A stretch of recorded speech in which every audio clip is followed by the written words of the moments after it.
ঈদ মোবারক। আজকে বাংলাদেশের প্রতিটি গ্রামে, প্রতিটি বাজারে, প্রতিটি গঞ্জে, প্রতিটি শহরে ঈদের জামাত অনুষ্ঠিত হচ্ছে। আমরা জাতির পক্ষ থেকে জামাতে যারা যেখানে শরীক হয়েছেন তাদেরকে ঈদ মোবারক জানাচ্ছি। একটু জোরে বলেন, তারা যেন সবাই শুনতে পায়। যারা ঈদের জামাতে শরীক হবার সুযোগ পাননি তাদেরকেও আমরা ঈদ মোবারক জানাচ্ছি, সেটাও জোরে ঈদ মোবারক দেন। আমাদের মা বোনেরা, মহিলারা যারা ঘরে আছেন তাদেরকেও আমরা জাতির পক্ষ থেকে ঈদ মোবারক জানাচ্ছি। আমাদের প্রবাসী শ্রমিকরা যারা বিদেশে আছে, সারা বছর কষ্ট করেছে, আজকে হয়তো ঈদের জামাতে যেতে পারবেন কিংবা যেতে পারবেন না, কিন্তু জাতির পক্ষ থেকে আমরা তাদেরকেও ঈদ মোবারক জানাচ্ছি। যারা বাংলাদেশিরা আছেন পৃথিবীর বিভিন্ন দেশে, জাতির পক্ষ থেকে তাদেরকে আমরা ভুলে যাইনি, তাদেরকেও আমরা ঈদ মোবারক জানাচ্ছি। যারা হাসপাতালে আছে, রোগী, বিভিন্ন কারণে ঈদের জামাতে যেতে পারেন নাই, তাদেরকেও ঈদ মোবারক জানালাম। ঈদ দূরত্ব ঘুচানোর দিন, নৈকট্যের দিন, ভালোবাসার দিন। আজকে সেই দিনটা আমরা যেন গভীর ভালোবাসার সঙ্গে উদযাপন করতে পারি, সেই মেসেজ আমরা যেন সবার কাছে পৌঁছে দিতে পারি।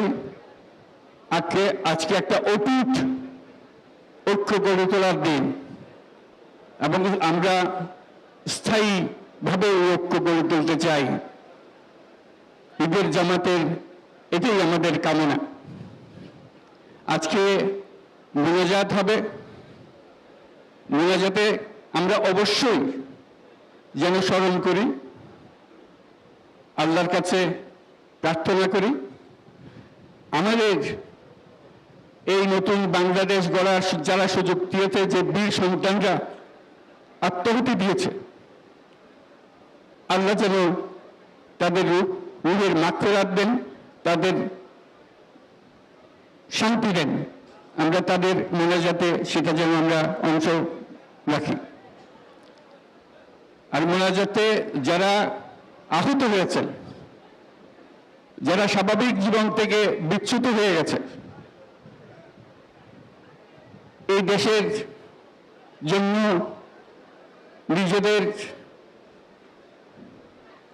স্বাভাবিক জীবন ত্যাগ করতে যারা বাধ্য হয়েছে, তাদের স্বাভাবিক জীবন যাপনের ক্ষমতা দেওয়ার জন্য, রোগমুক্তির জন্য আল্লাহর কাছে যেন আমরা প্রার্থনা করি।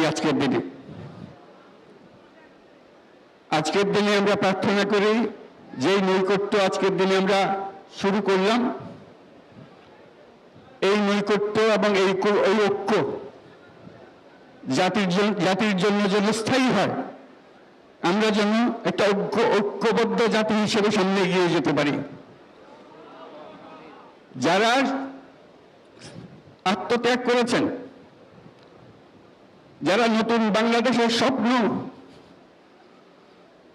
বাস্তবায়ন করার জন্য নিজের আত্মাহুতি দিয়েছেন, বেঁচে থাকলেও স্বাভাবিক জীবন যাপন করতে পারছেন না, তাদের স্মরণে আমরা যেন মোনাজাত করি আল্লাহর কাছে। আমরা অবশ্যই সেই স্বপ্ন বাস্তবায়ন করবই। শত বাধা সত্ত্বেও, যত বাধাই আসুক, আমরা ঐক্যবদ্ধ জাতি হিসেবে এই নতুন বাংলাদেশ গঠন করব ইনশাআল্লাহ। এই মোনাজাতটা আপনারা সবাই মিলে একসঙ্গে করবেন। ধন্যবাদ সবাইকে। ঈদ মোবারক সবাইকে।